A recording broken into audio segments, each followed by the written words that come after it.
Hello বন্ধুরা, আশা করি সকলে ভালো আছেন। আজকে একটা অন্য ধরনের অন্য স্বাদের একটা রেসিপি নিয়ে এসে হাজির হয়েছি। আপনারা মাছের ভাতে দিয়ে অনেক রেসিপি তো খেয়েছেন, আজকে আমার মতন করে এই রেসিপিটা বানিয়ে খান। অসাধারণ লাগবে, মুখে স্বাদ লেগে থাকবে। সামান্য একটা মাছের মাথা দিয়ে যে এত সুন্দর একটা রেসিপি তৈরি হতে পারে, আপনারা না দেখলে বিশ্বাসই করবেন না। চলুন তাহলে রান্নাটা করা যাক। আমি এখানে একটা রুই মাছের মাথা নিয়ে নিয়েছি। মাঝারি সাইজের মাছটা ছিল এখানে। মাথাটা আমি অল্প সামান্য একটুখানি লবণ দিয়ে দিলাম, আর হাফ টি চামচ মতো হলুদের গুঁড়ো আর হাফ টি চামচ মতো লঙ্কার গুঁড়ো দিয়ে দিলাম। দিয়ে মাথার সাথে মশলাগুলোকে ভালো করে মাখিয়ে নিচ্ছি। খুব ভালো করে মাখিয়ে নিতে হবে, তাহলে কিন্তু রান্নার টেস্টটা খুব ভালো আসবে। তাই খুব ভালো করে আমি মশলাটা মাখিয়ে নিচ্ছি। রান্নাটা একেবারেই সোজা, বিগিনার্সরাও একবার দেখলে পরে রান্নাটা করে ফেলতে পারবেন। মাখানো হয়ে গেছে, মশলাটা সরিয়ে রাখলাম। আমি এখানে 250 মতো হবে মিষ্টি কুমড়ো নিয়ে নিয়েছি। মিষ্টি কুমড়োটাকে ভালো করে ধুয়ে পরিষ্কার করে নিয়েছি, আর খোসাটা আমি কেটে কেটে বাদ দিচ্ছি। পুরো খোসাটা বাদ দেবো না, খানিকটা খোসা আমি রেখে দিলাম, নাহলে মিষ্টি কুমড়োটা একেবারে গলে যাবে। এবার মিষ্টি কুমড়োটাকে আমি কেটে নিচ্ছি। আমি এখানে ডুমু ডুমু করে কাটছি, আপনার ইচ্ছে করলে যে কোনো শেপেই কাটতে পারেন। আমি যেমন করে কাটছি আর কি, খুব একটা বড়ও হয়নি, খুব একটা ছোটোও হয়নি। দেখুন মিষ্টি কুমড়োগুলো কিন্তু আমার কাটা হয়ে গেছে, আমি সরিয়ে রাখছি। আমি এখানে 2খানা আলু নিয়ে নিয়েছি। আলুটাকে আমি ভালো করে পরিষ্কার করে ধুয়ে নিয়েছি। এবার আলুটাকে খোসা ছাড়িয়ে নিচ্ছি। যে কোনো সবজি কাটার আগে আপনারা ভালো করে ধুয়ে নেবেন, নানা রকম কেমিক্যালস দিয়ে দেওয়া হয় তো যখন চাষবাস করা হয়, সেই জন্যে ভালো করে ধুয়ে পরিষ্কার করে নেবেন। আমি আলুটাকেও খোসা ছাড়িয়ে ডুমু ডুমু করে কেটে নিচ্ছি। দেখুন খুব বেশি বড়ও করিনি, আর খুব বেশি ছোটও হয়নি। আমি 2খানা আলু দিচ্ছি। আপনারা যদি মনে করেন আলুর পরিমাণটা একটু বাড়াবেন, তাহলে বাড়িয়ে নিতে পারেন।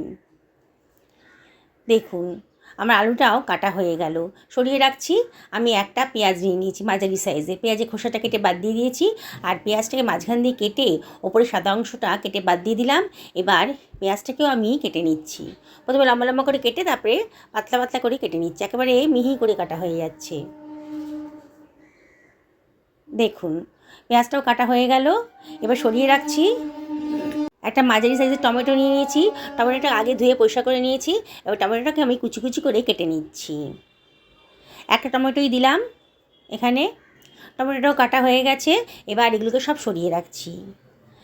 গ্যাস ওভেনে একটা কড়াই বসিয়ে দিয়েছি। কড়াইটা যখন গরম হয়ে গেছে তখন আমি দিয়ে দিলাম 2 টেবিল চামচ মতো সর্ষের তেল। আজকে রান্না সর্ষের তেলেই করবো। তেলটা গরম হয়ে গেছে যখন, তখন দিয়ে দিলে 1 চিমটা লবণ। এই লবণটা দিলে পরে কিন্তু সর্ষের তেলে কাঁচা গন্ধটা আর থাকবে না। এবার দিয়ে দিচ্ছি ম্যারিনেট করে রাখা মাছের মাথাটা, দিয়ে ঢাকা দিয়ে দিলাম। নাহলে কিন্তু মাছের মাথা খুব ফাটে, মানে তেল ছিটকায় যখন কড়াইতে দেওয়া হয়। গরম তেলে দিলে খুব তেল ছিটকায়। ঢাকা দিয়ে দিয়ে করবেন, তাহলে আর তেল ছিটকাবে না। আবার একটু উল্টে পাল্টে দিলাম, দিয়ে আবারও ঢাকা দিয়ে দিয়েছি।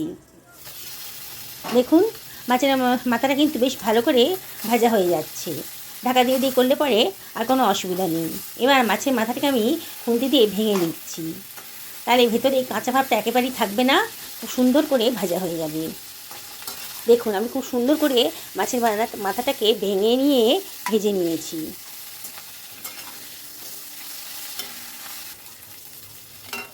দেখুন ভালো করে না ভাজলে খুব একটা আঁশটে গন্ধ থাকে, তখন খেতে ভালো লাগে না। ভালো করে ভাজা হয়ে গেছে, এবার আমি এটাকে তুলে রাখছি কড়াই থেকে।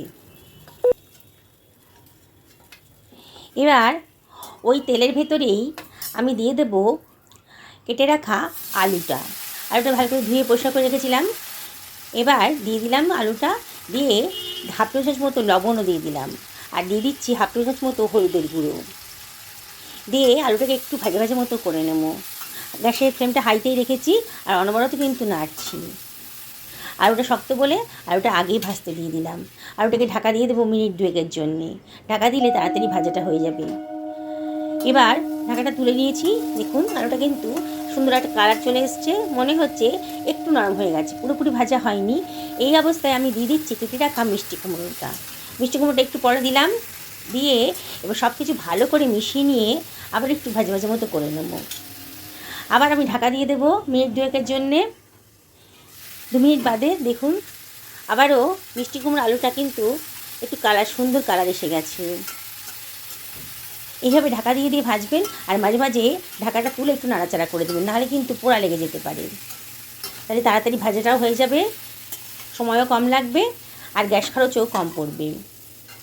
দেখুন আমার আলু আর মিষ্টি কুমড়োটা কিন্তু সুন্দর করে ভাজা হয়ে গেছে। এবারে এটাকে আমি সরিয়ে রাখলাম। কড়াইতে একদম তেল কমে গেছে, এই জন্যে আমি 2 টেবিল চামচ মতো সর্ষের তেল আবারও দিয়ে দিচ্ছি। তেলটা গরম হয়ে গেছে যখন, তখন দিয়ে দিলাম গোটা গরম মশলা, আর দিয়ে দিলাম 1/2 টেবিল চামচ মতো গোটা জিরে। সুন্দর একটা গন্ধ বেরোচ্ছে যখন, তখন দিয়ে দিচ্ছি থেতো করে রাখা রসুন, আর দিয়ে দিচ্ছি কুচানো পেঁয়াজটা। দিয়ে সব কিছু আবারও ভালো করে মিশিয়ে নিচ্ছি। গ্যাসের ফ্লেমটা মিডিয়াম টু হাইতে রেখেছি, তাহলে কিন্তু পোড়া লেগে যাবে। অনবরত নাড়তে হবে। এবার দিয়ে দিচ্ছি 1 টেবিল চামচ মতো আদা বাটা, দিয়ে সব কিছু আবারও ভালো করে মিশিয়ে নিলাম। নিয়ে অনবরত কিন্তু নাড়তে হবে। এবারে আমি দিয়ে দিচ্ছি কেটে রাখা টমেটোটা। টমেটোটা দেওয়ার পর এর ভেতরে আমি দিয়ে দেবো লবণটা। লবণটা দিলে পরে টমেটোটা তাড়াতাড়ি গলে যাবে। আবার সব কিছু ভালো করে মিশিয়ে নিচ্ছি, নিয়ে আবারও ঢাকা দিয়ে দিচ্ছি। আবারও ঢাকা তুলে দিলাম মিনিট খানেক বাদে, দিয়ে আবারও সব কিছু নাড়াচাড়া করে দিচ্ছি। দেখুন টমেটোটা কিন্তু অনেকটাই নরম হয়ে গেছে ঢাকা দেওয়ার ফলে। দিয়ে আবারও ভালো করে মশলাটা কষিয়ে নেব। এখন আর ঢাকা দিইনি, এবার মশলাটা ভালো করে কষিয়ে নেব। তারপরে দিয়ে দিলাম 1/2 টেবিল চামচ মতো হলুদের গুঁড়ো, 1 টেবিল চামচ ধনের গুঁড়ো, 1/2 টেবিল চামচ জিরের গুঁড়ো, আর 1/2 টেবিল চামচ লঙ্কার গুঁড়ো।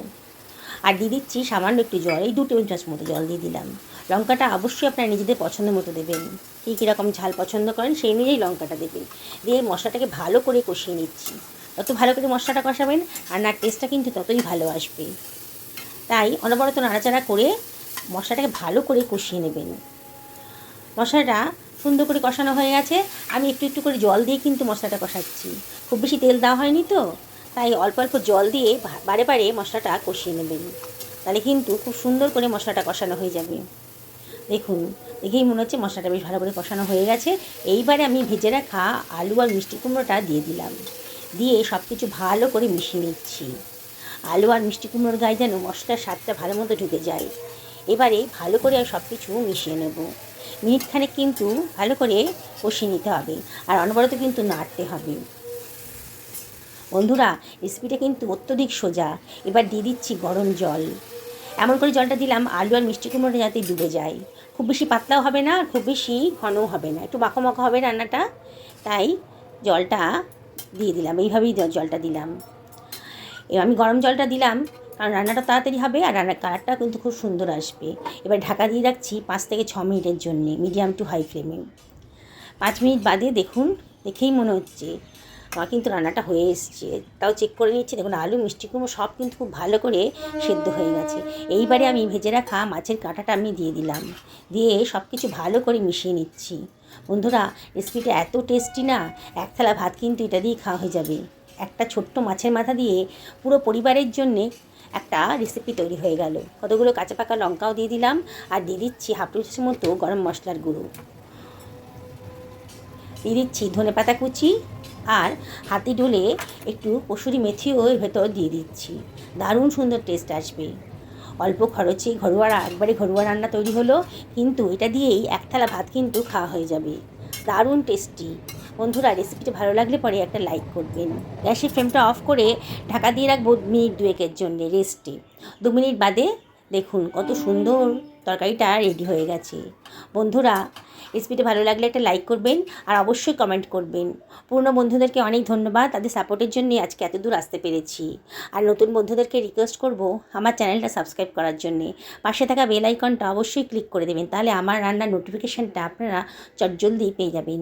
আমি একেবারে ঘরোয়া রান্না করি। ঘরে থাকা উপকরণগুলো, মানে আমাদের রোজকার যে উপকরণগুলো আমাদের ঘরে থাকে রান্নার জন্যে, সেইগুলো দিয়ে আমি চেষ্টা করি সুন্দর সুন্দর রান্না করবার। তাই আমার রেসিপিগুলো যদি আপনাদের পছন্দ হয় তাহলে অবশ্যই কমেন্ট করে জানাবেন যে আপনাদের কেমন লাগলো।